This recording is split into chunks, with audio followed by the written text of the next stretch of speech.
আসসালামু আলাইকুম প্রিয় শিক্ষার্থীবৃন্দ, আশা করি তোমরা ভালো আছো। আজকে আমি তোমাদের গণিত বইয়ের নবম অধ্যায় ত্রিকোণমিতিক অনুপাত অনুশীলনী 9.2 এর একটা গুরুত্বপূর্ণ একটা অঙ্ক, আরেকটা গুরুত্বপূর্ণ একটা অঙ্ক 26 নম্বর নিয়ে হাজির হলাম। খুবই গুরুত্বপূর্ণ। আগে প্রশ্নটা পড়ি আমরা। দেখো, tan স্কয়ার থিটা মাইনাস এই রুটের ভিতরে 1 plus √3 into tan theta plus √3 equal 0।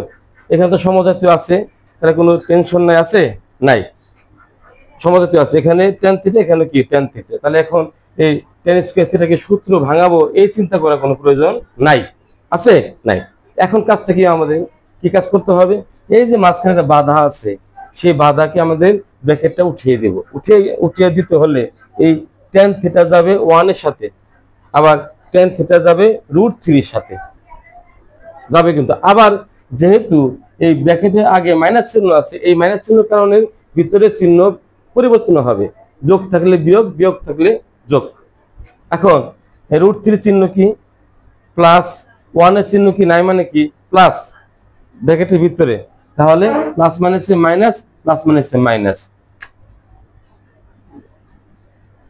tan square theta minus এই tan গুণ হবে 1 এর সাথে, 1 ইন্টু tan থিটা প্লাস মাইনাসে minus 3 into √3 into tan theta plus √3 equal 0।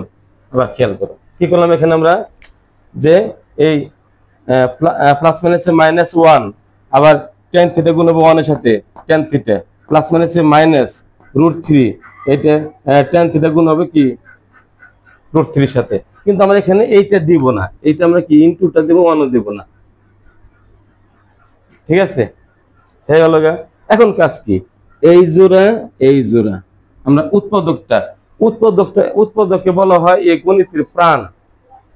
যেমন ইংলিশে টেন্স জানতে হয়, এখানে উৎপাদকটা তোমাকে জানতে হবে।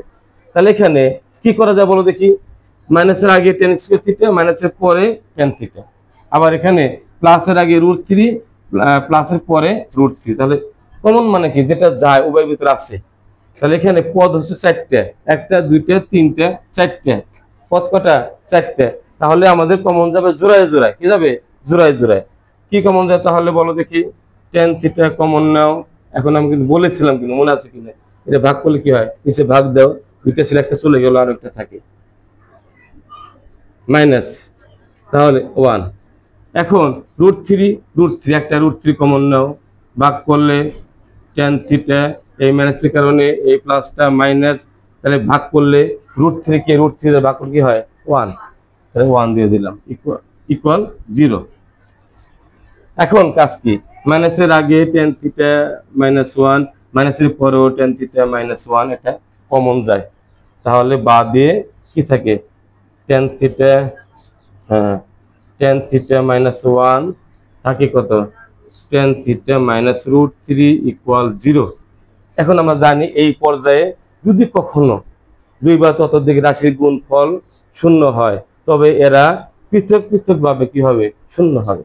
তাহলে এইটা শূন্য, এটা সমান শূন্য হয়, tan থিটা -1 ইকুয়াল 0, তাহলে বা tan থিটা ইকুয়াল +1 -1, বা tan থিটা কত, tan 45 ডিগ্রি। সুতরাং থিটা ইকুয়াল কত, 45 ডিগ্রি। কেমন হলো, সেরকম অঙ্ক কিন্তু নাকি।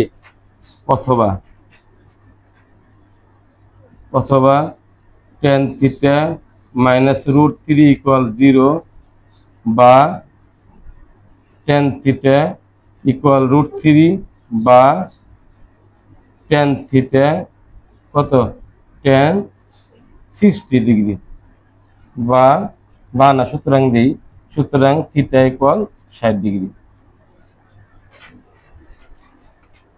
কি পেলাম, theta equal 45 degree, theta equal 60 degree লিখতে পারি। সুতরাং নির্ণয় সমাধান থিটা ইকুয়াল 45 ডিগ্রি, 60 ডিগ্রি। আশা করি তোমরা কি বুঝতে পেরেছো। আর যেখানে যে অঙ্কটা না বুঝো কমেন্ট বক্সে লিখে দিও, স্যার এই অঙ্কটা আমি বুঝিনি, তাহলে ওই অঙ্ক নিয়ে আমরা পরবর্তী ভিডিওতে হাজির হব। যারা এখন পর্যন্ত আমার পেজটা ফলো করে নাই, ফলো দিয়ে রাখবে। আর সব অঙ্ক তো আর এখানে দেওয়া যায় না, এখানে ছোট ছোট অঙ্ক দিয়ে আমরা পেজে, আর বড় বড় অঙ্কগুলো আমরা ইউটিউবে আমরা আপলোড করি। তাহলে আমার ইউটিউব চ্যানেলটা যারা এখনো সাবস্ক্রাইব করে নাই, সাবস্ক্রাইব করে পাশে থাকবা, এবং সেটা তোমরা মনে হয় টাইম লাইনে শেয়ার দিয়ে রেখে দেবে, অন্যরা দেখতে পারে সেই সুযোগটা করে দিবা। ধন্যবাদ।